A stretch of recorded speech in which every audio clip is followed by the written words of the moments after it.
અને આ પ્રસંગ નથી, આ પ્રાણ છે મારો, આ વાત નથી, એક વિશ્વાસ છે। आ एक बात ने लोगों हांबड़ी हांबड़ी ने कौन सी आग है जो आंबेडकर तू लगा के गया है। इस राह में लाखों लोग मर गए और करोड़ों लोग मरने के लिए तैयार बैठे हैं। ये कौन सी आग है जो आंबेडकर तू लगा के गया है। आ कई एवी आग छे हमारा भीतर की हड़गे छे, हमने थाकवा नथी देती। 6 વર્ષની દીકરી बाप एनो पथारी वश छे अने मां घरकाम करी करी करी अने गुजरान चलावे छे। सांभळजो तमे घटनाने सांभळवाना प्रयत्न करजो। जेटली लागणीशील हूँ आपने कही रह्यो छुं एटली लागणी तमे दाखવો एवी मारी विनंती छे। 6 વર્ષની દીકરી बाप एनो पथारी वश छे, मां घरकाम करी करी करी अने गुजरान चलावे छे। क्या कचरा पोता करवा जाए, कई भाषण मांजवा जाए अने जे बे पैसा आवे एमांथी घर निर्वाह चाले। एवं कहेवाय छे के घोड़े चढ़तो बाप मरजो पण दरણા दरती कोई दी कोईनी मां न मरजो, घोड़े चढ़तो बाप मरजो। आ कविओए भलामण करी छे के भले कोईनो बाप मरी जाए वांधो नहीं पण कोईनी मां न मरवी जोईए। કેટલી કેટલી તમારી ઉપર વિશ્વાસ છે પણ મને છે એવું કે જેની જે પથારીવશ હતો એ બાપ તો હયાત રહ્યો પણ જે ઘરકામ કરી કરીને ગુજરાન ચલાવતી હતી એ માને ગામતરું થઈ ગયું। હવે દીકરી જાય તો જાય ક્યાં।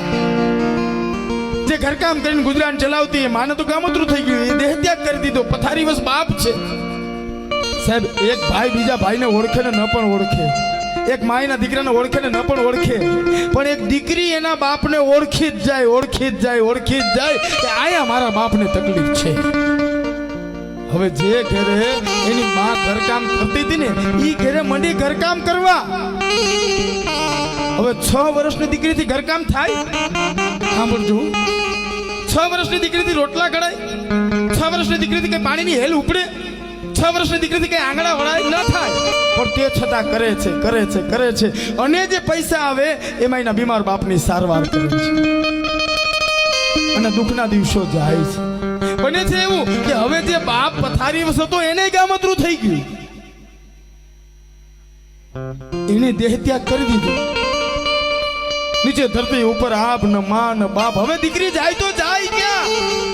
હવે એ દીકરી જાય તો જાય ક્યાં? પછી એ દીકરી એના કાકાને બોલાવ્યા, કાકા મને મારા મામાની ઘરે મૂકી આવો। હા કે મને મારા મામાની ઘરે મૂકી આવો। મામાને તેડાવી લ્યો, મામાને તેડાવી લ્યો। मामा आया, मामा ने आंगड़ी पकड़ी और दीकरी धीमा धीमा धीमा धीमा धीमा धीमा डगला दी देती। जाओ न जाओ, जाओ न जाओ करती करती करती करती घरे पहुंची। मामा कोई घर काम थी बहार जाए ने तो आखू घर वाड़ी चोड़ीने चोखू राखे, रोटला घड़ीने राखे। मामा ने थई गयुं के भले फाणे भले, भले फाणे भले, मड्यो भलकारा करवा। एम जोत जोतामां 9 વર્ષની થઈ તો મંડી એની લગનની વાતો થવા। હવે 9 વર્ષની દીકરીને લગન એટલે શું? એને તો એટલી ખબર હતી કે નવા દાગીના મળશે, નવા કપડા મળશે ને ક્યાં સુધી મામાની ઘેરે રહી, મને મારું ઘર મળશે। અને જેની વેરે એનું હકપણ નક્કી થયું ને એને તો ભણવું ભણવું ભણવું, બીજી કોઈ વાત જ નહીં। એવા વ્યક્તિત્વ વેરે તો એનું હકપણ નક્કી થયું। મહારાષ્ટ્રની પૂનમની અજવાળી રાતમાં દીવાના આછા આછા પ્રકાશમાં એ લગ્ન ગ્રંથિથી જોડાય છે, મંગલ પરિણય થાય છે। થોડો સમય જાય છે, સંસાર મંડાય છે, સંતાનો થાય છે ને તા એનો ધણી કહે છે કે સાંભળ્યું તો કે શું મારે વિદેશમાં જવાનું છે। ફરી અંદરથી ધ્રુજી ગઈ દીકરી। ઓ પાછી ઘરની જવાબદારી, ફરી સંતાનોની જવાબદારી, સસરાની જવાબદારી। જે ઘરમાં કમાય છે એને તો વિદેશ જવું છે, આ ઘર કેમ હાલશે? 1000 પ્રશ્ન હતા પણ એના ચહેરામાં દેખાવા ન દીધા। એના ધણીને કીધું તમે ઘરની ચિંતા કરશો માં, હું આ બેઠી છે। એવો અડીખમ પડકારો કરીને પોતાના ધણીને વિદેશ ભણવા માટે મોકલ્યો।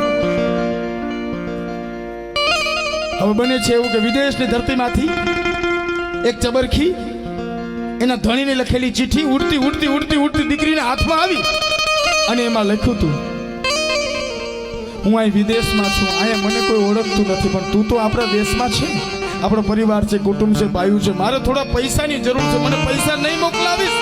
ધણીને લખેલો પત્ર આ બાજુ તમામ ઘરમાંથી ભેગા કરેલા પૈસાની થેલી અને હામી નજર કરે ને તો એની ઇન્દુ નામની દીકરી ઈ પથારી બસ. હવે એ દીકરીને નિર્ણય લેવાનો હતો કે પોતાની દીકરીને દવાખાને લઈ જાય કે આ પૈસા વિદેશમાં મોકલી દે. સેકન્ડના ત્રીજા ભાગે નિર્ણય લઈ લીધો. તમામ પૈસા ભેગા કર્યા હતા, વિદેશમાં એના ધણીને મોકલી દીધા અને 2 દી થયા અને હિન્દુ નામની દીકરીએ દેહ ત્યાગ કરી દીધો. સમાજ માટે પોતાની પેટ જડી દીકરી હિન્દુની આહુતિ આપી દે એ જનેતાનું નામ એટલે માં રમા. અને વિદેશની ધરતીમાં આ 24 કલાકમાં એક ટક ખાઈને ભણતા વિદ્યાર્થીનું નામ એટલે ડોક્ટર બાબા સાહેબ આંબેડકર. આ કોઈ કથા નથી, આ કોઈ વાર્તા નથી, આ એક પેઢીએ જે સંઘર્ષ બેઠો છે ને એની શૌર્ય ગાથા છે. હવે તો પત્ર લખવાનો વાળો માં રમાનો હતો. મારામાં પત્ર લખાવે છે, સાહેબ માફ કરજો પણ મારે તમને જાણ કરવી જોઈએ. આપણી હિન્દુ નામની દીકરી હયાત નથી રહી. આ રમેશને પણ તાવ આવે છે.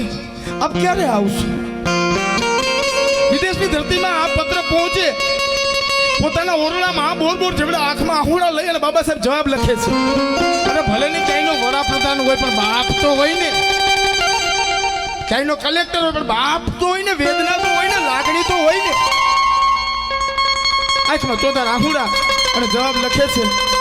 અરે માં, મને ખબર છે કે મારા શબ્દો તને અઘરા પડશે પણ તારા દીકરાને જે રોગ છે ને એ તો સમાજમાં લાખો ડોક્ટર છે પણ મારા સમાજને જે રોગ છે ને એનો હું એકલો જ ડોક્ટર છું. રમા, હું એકલો જ ડોક્ટર છું. મને ખબર છે કે મારા શબ્દ તને અઘરા પડશે પણ રમા, તારા એક દીકરા માટે હું મારા 7 કરોડ દીકરાઓને ન મારી શકું. રમા, ન મારી શકું. હવે જવાબ સાંભળજો મારો માનો. મારામાં જવાબ આપે છે, સાહેબ મીઠાના પોતા મૂકીશ, દેશી ઓહળિયા કરીશ, મારા દાગીના વેચી નાખીશ, હું આને દવાખાને રમેશને લઈ જઈશ અને તે છતાં રમેશ હયાત ન રહ્યો તો મારી ધોરી હાડીના 2 ટુકડા કરીશ. એક હું ઓઢીશ અને એક એને ઓઢાડીને શમશાને વળાવી દઈશ. અહીંયા હું હાચવી લઈ ને તમે હાચવી લેજો. આ પડકારો ન કર્યો હોત તો શું થાત? બાબા સાહેબનો પત્ર આવે છે, રમા હું આવું છું. એટલા શબ્દ સાંભળી તો મારામાં રખની હેલી છૂટી ગઈ. હવે કોઈ ચિંતા નથી. વિદેશમાંથી સાહેબ ભણીને આવે છે, નોકરી કરશે, 2 પૈસા આવશે. એક પત્નીને અપેક્ષા શું હોય? પોતાનું ઘર હોય, આવે ગયે કોઈ દુખી ન થાય, ખાધે પીધે કોઈ દુખી ન હોય, ફેરે ઓઢે કોઈ દુખી ના હોય. બસ એટલી જ અપેક્ષા માં રમાને હતી બાબા સાહેબ પ્રત્યે. અને બાબા સાહેબ આવ્યા, થોડો સમય રોકાણા. ત્યાં બાબા સાહેબે કીધું, રમા મારે બરોડા જવાનું છે. ફરી માં રમા સ્તબ્ધ થઈ ગયા. હવે જોજો, બાબા સાહેબને ને માં રમાને વાત કરવાની જરૂર નહોતી પડતી. 2 ને 2 4 આંખો ભેગી થાય ને તો ખબર પડી જતી કે તકલીફ ક્યાં છે. બાબા સાહેબ ઓળખી ગયા, માં રમાની નજીક ગયા, ખભા પર હાથ મૂકીને કીધું કે રમા જો, એમાં એવું છે કે મને જે શિષ્યવૃત્તિ આપી હતી ને એના બદલામાં મેં ગાડી નોકરી સ્વીકારી છે. હું ત્યાં જાઉં, કંઈક રોકાવાની વ્યવસ્થા કરી લઉં, તને લઈ જાય, ગંગાધરને સંતાનો બધા આપણે ત્યાં રહેશું, પણ મને કંઈક વ્યવસ્થા કરી લેવા દે. એટલે માં હરખમાં આવી ગયા, બાબા સાહેબને વળાવે છે. બાબા સાહેબ બરોડામાં જાય છે. હજી તો 10-15 દિવસ ન થયા તો બાબા સાહેબ પાછા આવ્યા. બાબા સાહેબ પાછા આવ્યા. ત્યાં મારામાં ધ્રુજી ગયા કે સાહેબ મને જાણ કર્યા વગર ના આવે, નક્કી કઈ ઘટના બની છે. સાહેબ નથી આવ્યા. મારામાં કહે છે, સાહેબ શું થયું, શું થયું, કેમ તમે વહેલા આવી ગયા? સાહેબ શું થયું? લાકડી પડે ને એમ બાબા સાહેબ ખુરશીમાં ઢગલો થઈ ગયો. અને બાબા સાહેબે કીધું કે રમા, જે ડિગ્રી લઈ, જે ભણતર ભણી અને બરોડાની ધરતી ઉપર મેં પહેલો પગ મૂક્યો હતો ને રમા, એ ડિગ્રી લેનાર ભારતનો હું પ્રથમ વિદ્યાર્થી નહોતો રમા, હું એશિયા ખંડનો પ્રથમ વિદ્યાર્થી હતો રમા, એશિયા ખંડનો. મને એવું હતું કે એટલું ઊંચું ભણતર ભણી લઈશ ને પછી જાતિવાદી વ્યવસ્થાઓ મને નર્સરી પણ રમા મને લેવા માટે કોઈ ના આવ્યું. મારી રોકાવાની વ્યવસ્થા પણ મેં મારી જ્ઞાતિ બદલી કરી રમા.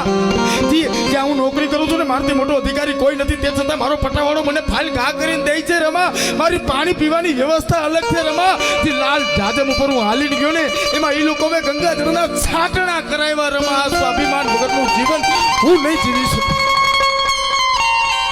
સાહેબ એક રોટલાના 4 ટુકડા કરીશું, એક તમે ખાજો, એક હું ખાઈશ, થોડું વધશે છોકરાઓ ખાશે, દીકરાઓ ખાશે, અને તે છતાં વધુ ભૂખ લાગીને તો એક લોટો પાણીનું વધુ પીશું. બાકી સ્વાભિમાન વગરનું જીવન તો માં રમાને પણ મંજૂર નથી.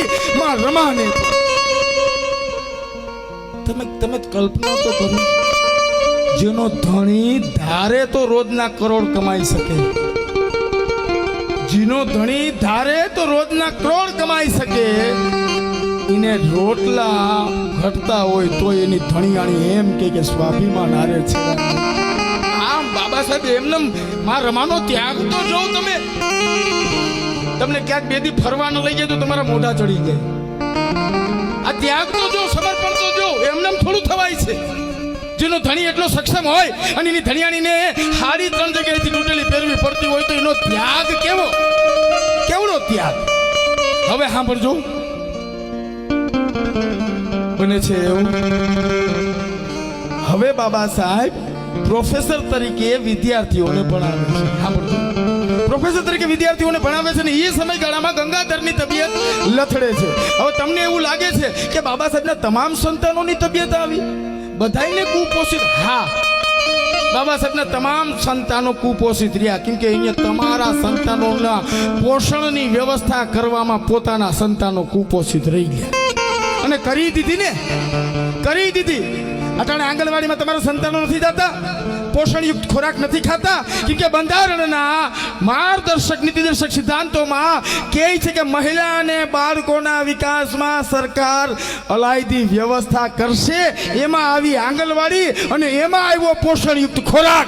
ભલે મારા સંતાનો પોષણયુક્ત નથી ખોરાક મળ્યો, પણ તમારા સંતાનોને પોષણયુક્ત ખોરાકની વ્યવસ્થા. હવે બાબા સાહેબ બરોબર વિદ્યાર્થીઓને ભણાવે છે. 2-5 જણા આવીને કહે છે કે સાહેબ હાલો સાહેબ ઘેરે હાલો. કેમ, શું થયું? સાહેબ આપનું ગંગાધર નામનું સંતાન હવે હિમાલય જેવડો નિહાહો નાખ્યો. પોતાના શરીરનું વજન ઉપાડતા બાબા સાહેબ ઘરે જાય છે. ઉંબરામાં કોઈ આરસની મૂર્તિ કંડાળી હોય એમ આંખમાં ચોધાર આહુડા લઈ અને માં રમા ઊભા છે. આખું ઘર માણસોથી ભરાઈને બેઠું છે. ગંગાધરનું પાર્થિવ મૃત શરીર પડ્યું છે. બાબા સાહેબ આમ ઉગમણાથી આથમણા દઈ બરોબર ગંગાધરના માથા પાસે આવીને બેઠા. અને ત્યાં માણસોએ કીધું કે સાહેબ હવે કેટલી વાર છે, અમારું મોડું થાય. ત્યારે ગજાવર માણસના ખીચામાં એટલા પૈસા નહોતા કે પોતાના દીકરાની અંતિમ ક્રિયા કરી શકે, ખાપણ ઉડાડી શકે એટલા પૈસા નહોતા. હવે બાબા સાહેબને ખીચામાં ખાપણના પૈસા નહોતા તો એના જવાબદાર બાબા સાહેબ નથી, એનો જવાબદાર હું છું. એના જવાબદાર તમે છો. કે બાબા સાહેબે નક્કી કર્યું હતું કે ભલે મારા દીકરાને ખાપણ મળે કે ન મળે, આના દીકરાને 3 પીસ સૂટ મળવું જોઈએ. વળી થોડી વાર થઈ, વળી કીધું સાહેબ હવે કેટલી વાર છે, અમારે મોડું થાય છે. મેં કીધું એમ બાબા સાહેબ એમ નજર ઊંચી કરી મારા રમા સામું જોયું. 2 ને 2 4 આંખો ભેગી થઈ. મારા રમાને ખબર પડી ગઈ. મારા રમા ઘરમાં ગયા, ધોરી હારી કાઢી, 2 ટુકડા કર્યા, ગંગાધરનું મૃત શરીર વીંટાડીને લોકોના હાથમાં દીધું કે લો હવે આને લઈ જાઓ. અને ગામના લોકોએ એવું કીધું કે માં આ તો તારી હાડી છે. અને માં રમા બોલ્યા એને એમાં જ હુવાની ટેવ છે, એને એમાં જ નીંદર આવે છે. એક માનું કાળજું કેટલું કઠણ બન્યું હશે ત્યારે, કેટલું કઠણ બન્યું હશે. હવે તો એક જ રાજરત્ન અને આખી અપેક્ષાનો ભાર પણ રાજરત્ન ઉપર જ. બાબા સાહેબ અડધી રાતે આવે ને તો રાજરત્નને જગાડે. એટલે મારા રમા કઈ તમે તો સૂતા નથી, મારા દીકરાને તો સુવા દો. ના રમા જોઈ મને સાંભળે છે, જો એ મારી વાતો સાંભળે છે. રમા તું જોજે આ રાજરત્ન તો મોટો નેતા બનાવીશ, મોટો શાસક બનાવીશ, મારા કરતા વધુ ભણાવીશ. તો જોજે આ વાતોની વાતોમાં રાતોની રાતો વહી જાય. હવે બાબા સાહેબ કોર્ટમાં વકીલાત કરે છે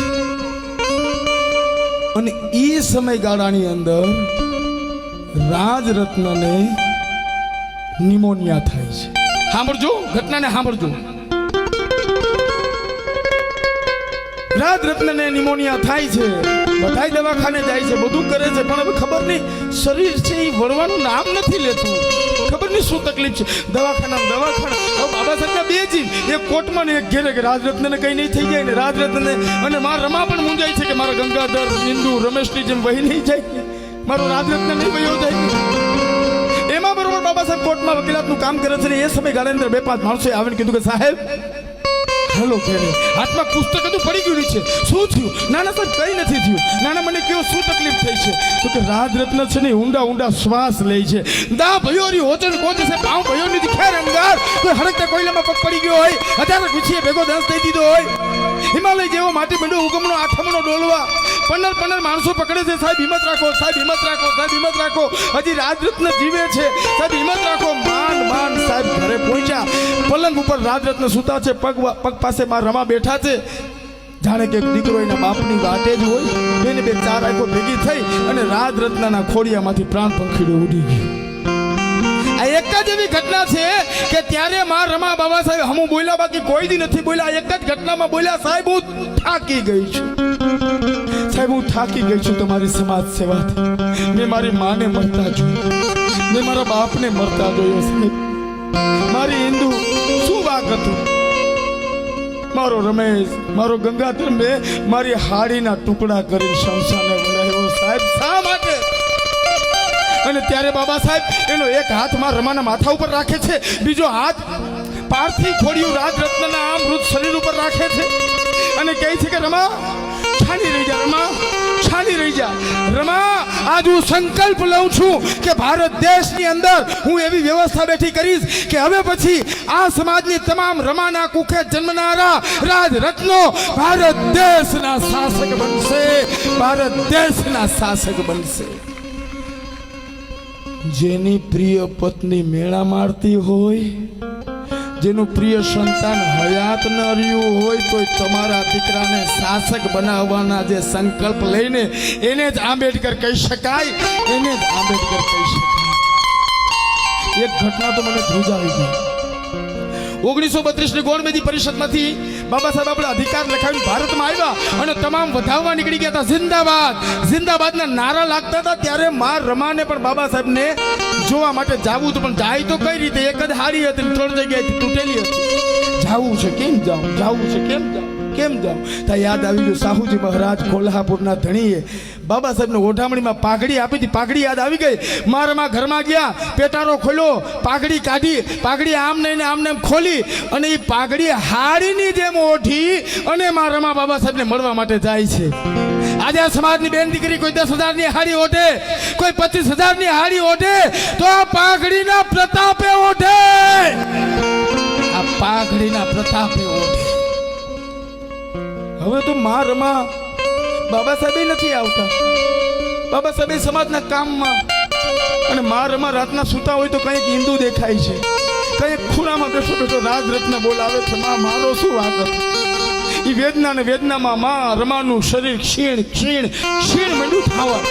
અને હવે બાબા સાહેબ નથી આવતા. બાબા સાહેબને સમાચાર આવે, બાબા સાહેબને ડાયાબિટીસ વધી ગયું, બાબા સાહેબને ટાઇફોઇડ આવ્યો, બાબા સાહેબને સભામાં લાઠીચાર્જ છે, બધી સમાચાર આવે, પણ બાબા સાહેબ નથી આવતા. થોડોક સમય વીતો. એમાં એક નજીકના માણસો બાબા સાહેબને કીધું, સાહેબ આઈ સાહેબને એક વખત મળી આવી. માં રમાને આઈ સાહેબ કહેતા કે આઈ સાહેબને એક વખત મળી આવી. અને એ વાત બાબા સાહેબના કાનમાં પડી. જાણે કે હિરણ ગાંડી થઈ હોય સમુદ્રને મળવા, એમ ગાંડી દોડતી હતી. બાબા સાહેબે માં રમાને મળવા માટે મૂકી, પણ જી દોડતા દોડતા દોડતા ઘરના ઉંબરે પીગા ને તો ખોડિયા ઝાડ મેદાન ખીલ્યા. બે પગમાં કોઈ ખીલા ધરબી દીધા એમ ઉભા રહી ગયા. રમા મારો દુબાવ. એક તો અંધારું અને અંધારાથી પણ ભયંકર કાયા, એક તો અંધારું દીવડાવતું હોય અને એનાથી પણ ભયંકર શરીર. એટલે કેવું હોય છે માં રમાનું શરીર? બાબા સાહેબ ધ્રુજી કે રમા મારો જ ભાગ છે, રમા મારા કારણે તારી આ હાલત છે. રમા મેં તારા રાજરત્નને માર્યો. શરીર ઉપર નથી, ધીમા ધીમા સ્વરે બોલતા બોલતા સાહેબ નજીક જાય છે, પણ સામેથી જવાબ નથી મળતો. માં રમાને બાબા સાહેબને જોવા છે, કેટલા સમયથી જોયા નથી, પણ આંખની કીકી સાથ નથી દેતી. માં રમાને બાબા સાહેબને સાંભળવા છે, પણ કાન સાથ નથી દેતા. બોલવું છે ઘણું, કેવું છે, પણ જીભ સાથ નથી દેતી. બાબા સાહેબ કા કૃતિ કરે છે? રમા રમા. બાબા સાહેબે માં રમાનો હાથમાં લીધો, બોલાવે છે કે રમા રમા.